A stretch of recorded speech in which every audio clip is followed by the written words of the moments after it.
If you want to know the direction of the jobs market, pay attention to the black unemployment numbers. That's not my guidance. That's the guidance from economists and experts who know much more about this than I. But let me explain. Right now, the U.S. unemployment rate is at 4.3%. We just learned that very few jobs were added in August, about 22,000. That's not good. If you were to describe this via text, you send a red alarm emoji. Now, for black workers, the data is worse. For now, another month, the unemployment rate is going up. It's now 7.5%. That's the highest it's been since October of 2021. And it's a number we've been watching ever since it was 6.8% in June. It's two alarm emojis. You dig even deeper, and you'll find that black women are disproportionately struggling right now. The jobless rate for black women is at 6.7%. The last time it was that high, September of 2021, back during the pandemic. Add one more red alarm emoji. Why is this happening? Economists have told us that when we see the unemployment rate going up for black people, it's a sign that it could soon go up for all people. And as our CNN business team explains, black workers are disproportionately employed in frontline and lower wage industries as well as the government workforce. So what comes for black people first often comes for everyone. And you know, those good government jobs have been a tool for black people to build stable livelihoods, especially for black women. But the federal workforce has been a target of this administration, along with immigrants and diversity initiatives. We have a lot to talk about. So joining me this morning, Latasha Brown, co-founder of Black Voters Matter Fund, Stephanie Donegan, a former Republican candidate for the Georgia Senate and founder of Your Rich Life Media and the Stillwell Society, and Dalila Paul is the national editor of the news site Capital B. Welcome to you all. Stephanie, let me start with you. 22,000 jobs in August. June revised down now, the first month of job losses in 5 years. The president promised the golden era for America. Where is it? I mean, ultimately, we have to just be honest and say it doesn't look good, which I know people don't expect me to say, but the reality is right now, because of all the cutbacks in the federal government, it is going to hit black women disproportionately right now because of how much we are employed. The black women have largely used the federal government as a Band-Aid, so to speak, or even a trampoline in order to try to get one up on the rest of society to say that they are the ones that are killing it and winning in society and absolutely destroying everything, when in reality, it was nothing more than a DEI crutch that prevented them from actually facing a reality of what the job market has always been. It's been merit-based. Now, I will also tell you that in corporate America and in the private sector, that there has been a lot of diversity, equity, and inclusion in order to check boxes. And that is obviously shown even more in the fact that over 320,000 black women have lost their jobs this year in general, right? And so when you take that into consideration and then you throw one more cherry on top of that and you say, well, a lot of these women have already championed and been at the front lines of saying that they are the most educated, they the best, they buy the most homes, they do all of this stuff, right? They are the ones that are growing the most, when in reality, it was an alley-oop that was thrown to them. And they wasn't just the most educated, they was the most enrolled. So this was the play. Let me break the play down for you, all right? The play was for them to go to college, take out a whole lot of student loan debt, and then they work for the government, right? And so if you work for the government on an income-based repayment plan, then eventually it will get forgiven, while at the same time it gave them a leg up in a career in which it was pretty safe, right? Knowing that they more than likely would never really get laid off. And the fact that you would get a lot of merit, because you were black and you were a woman. And so all of those things in place kind of sort of made women haughty, right? Arrogant towards other people, and specifically men and black men, and to try to act like they were better than them because they were trying to act like, well, it's because I'm more educated than you, I'm better than you, why you not leveling up now, why you not doing what you're supposed to do?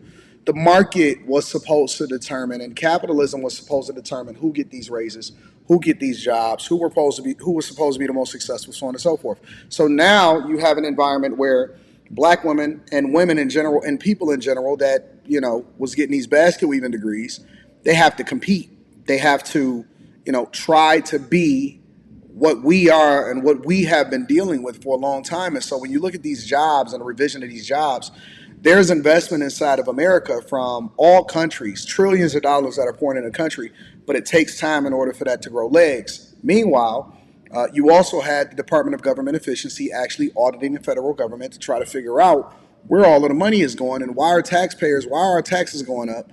And it was because it was going to people that weren't really doing anything inside of the federal government, yet they were getting a huge paycheck while at the same time getting their student loans forgiven. And so now that diversity, equity, and inclusion and, removing these check boxes, and now everybody got to compete based off of merit, you see them being disproportionately the ones that are affected as far as the job market itself. That being said, I do believe that it is going to bounce back with the new businesses and new jobs that will be coming. But I think we need to give it time. I don't think we've given it enough time. That's something we heard from the Commerce Secretary as well. Let's play what Howard Lutnick said.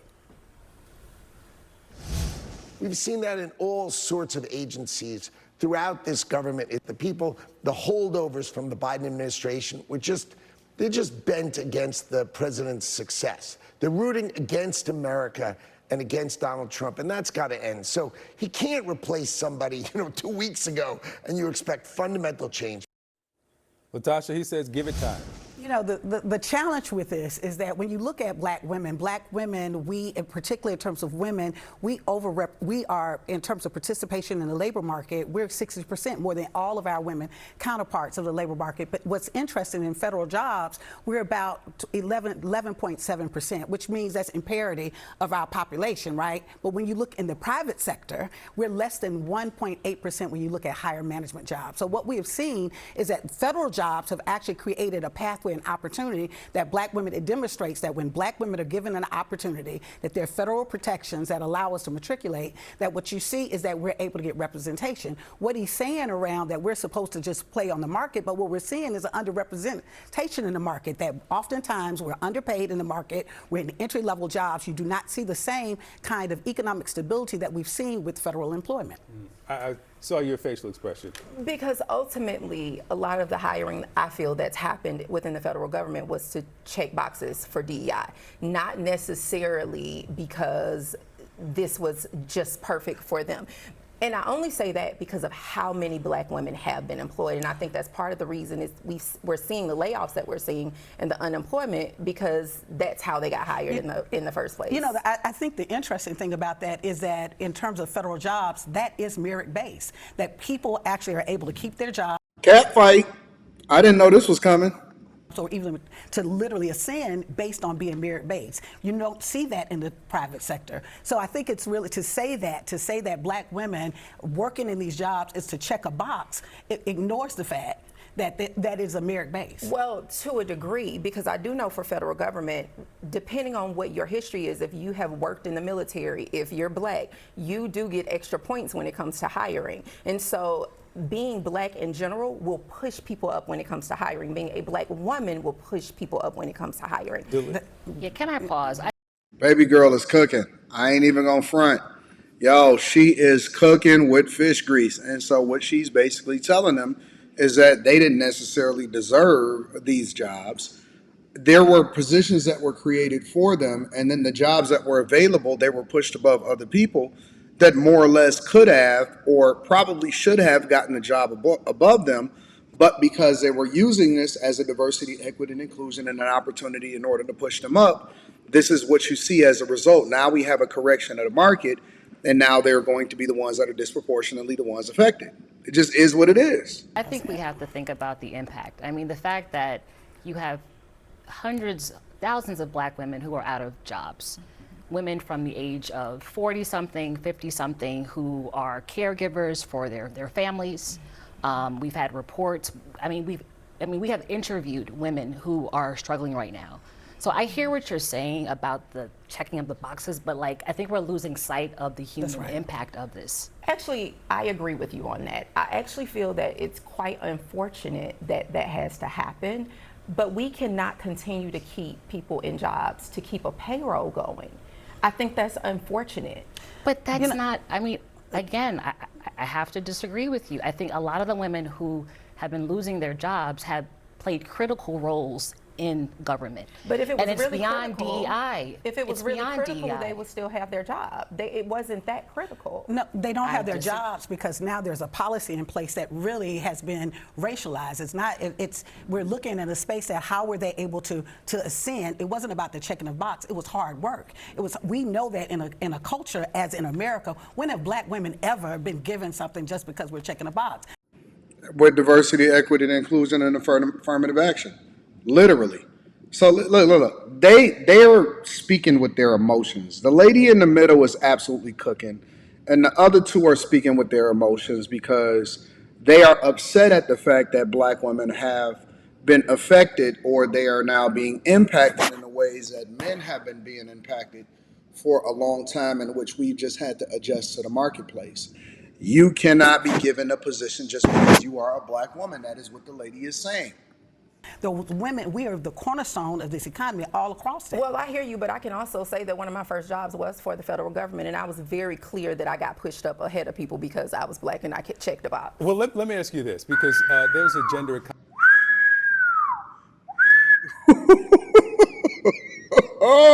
Katika Roy, who calculated between February and July that 319,000 black women lost their jobs in the private and public sector.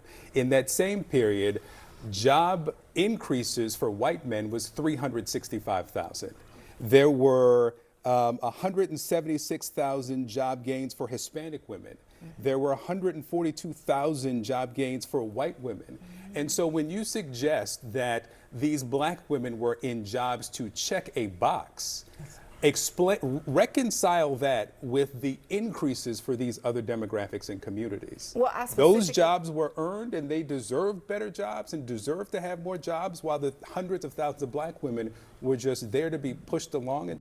I know it's simple when I see one, but let's continue. I'm enjoying this. Check a box. Well, no, that's not what I'm saying, because Okay. ultimately I think we all can agree that DEI has not just helped black women. So that's in the first place.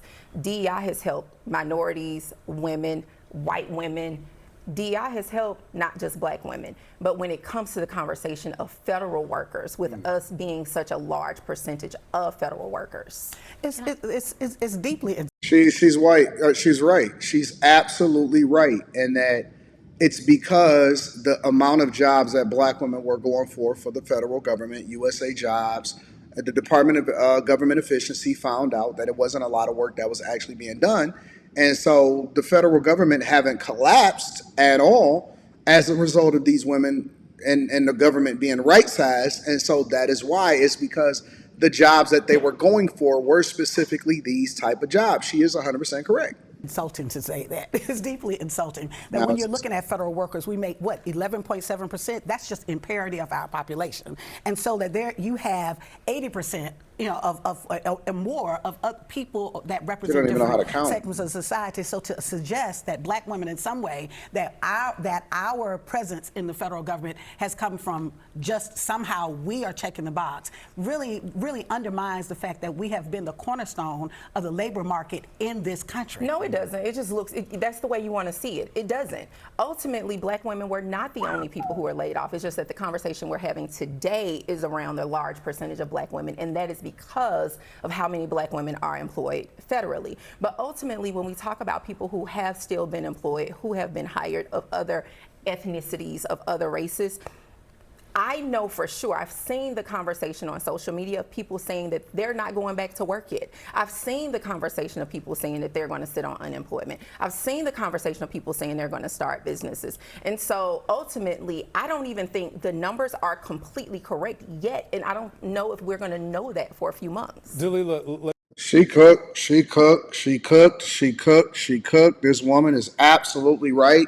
And I don't know if it's anything else that I want to add to that, but I want to know what y'all think inside of the comments. Make sure y'all tap into the Patreon. Link is in the description. Tej Hanley, 40% off your first order, 20% off for life. I love you. I appreciate you. I'm going to holler at you guys later. Peace.